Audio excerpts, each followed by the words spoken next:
So last time we talked about how when one engages with an analyst, the analyst develops a space through which we are able to transverse fantasy. What does that mean? That we're essentially challenging the way in which we construe meaning surrounding our self-narratives. In that, while we're self-narrating, the analyst picks up on certain logics that structure the way in which we conceive of our own desire. For example, sometimes I want a pizza. Why? I want a pizza.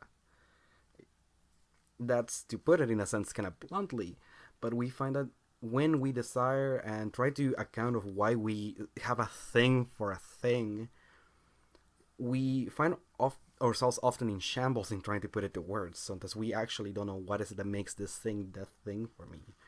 So what analysis allows through this linguistic relationship, the analyst opens up as the side of the author, that we must assume what the author desires as this sort of social and anonymous position, as this super ego position, as something that tells us how to enjoy when we're trying to account for our enjoyment.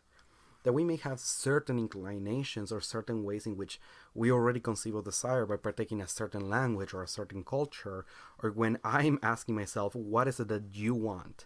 Lacan used to call it chez voi. What is it that you want from me? When I'm looking at this anonymous author and asking myself, what do you want from me? As I'm trying to figure out desire. In a sense, the analyst plays this role where we engage in this sort of seesaw of desire in trying to figure out how is it that the self will construe itself. So, we continue on and we ask, what is the desire of the other? What position is one performing when one is entering the narrative? We often find this in the case of misrecognitions in different forms of media. People are well known to daydream themselves into the narratives they read as if they were their own.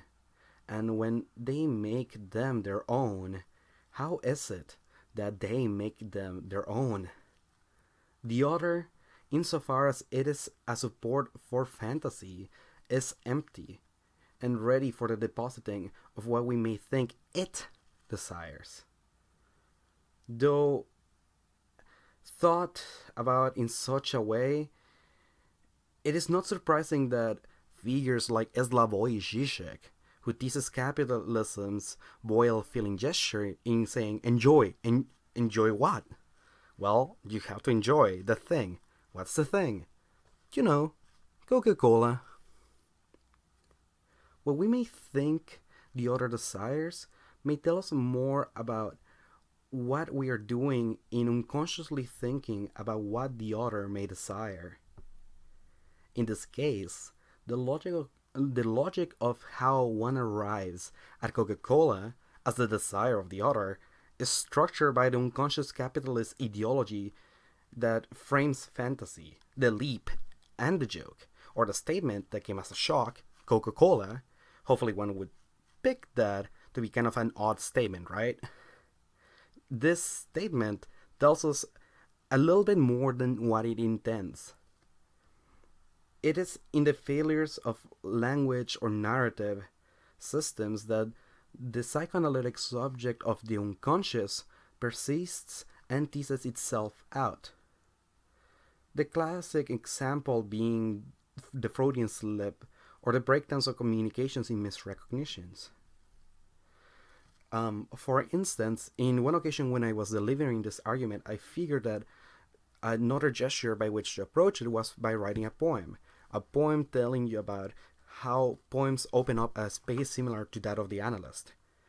That when we integrate ourselves into the narrative piece of a poem, we may be trying to work ourselves through it as if it were a crucifix, as this kind of opening space through which I'm working myself out and unfolding as a subject. But the thing here is that the poem can only do so much for us. The analyst can only do so much for us. Especially when we consider the question of interminable didactic psychoanalysis as opposed to that which comes to an end. When the poem ends, when the play ends, when the analysis ends, there's still some form of remnant, something that stays with us. And that part of the thing is figuring out how to make it stay with us, this remnant, this leftover. So, at the register of enjoyment, we may take notice that the function of castration entails what the symbol, the shared body of the analyst, or as in the case of the poem, cannot take away from the analysand. In this case of didactic analysis, one must pay close attention and wait to hear it speak, even if it is in silences or unspeakable things, that one may register it, not the word but in desire. If we go back to the case of Lacan and his excommunication from the International Psychoanalytic Association, the IPA could only sustain its authority insofar as it obscured the register of enjoyment through the register of signification, through the displacement and repression of Lacan's teaching via propagandization. For Lacan taught us to apply this to the general structure of psychoanalysis in the practice of training analysis, where we found that there was something left over that the institution itself couldn't quite cover up. It couldn't patch the inconsistencies of something so integral to psychoanalysis itself and the propagation of its practice. While the words and fictions of propaganda said one thing, it is nevertheless that the position of that the IPA was trying to desire under gave away some excess thing.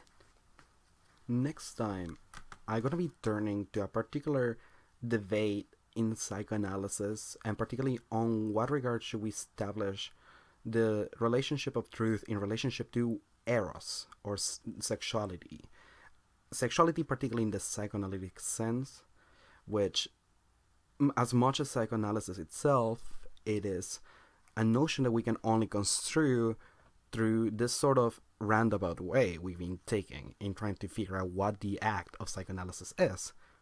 So, in a sense, the same way that the act of psychoanalysis has been talked about by so many fantasies and myths around it, we could say that something very similar plays in the role of sexuality.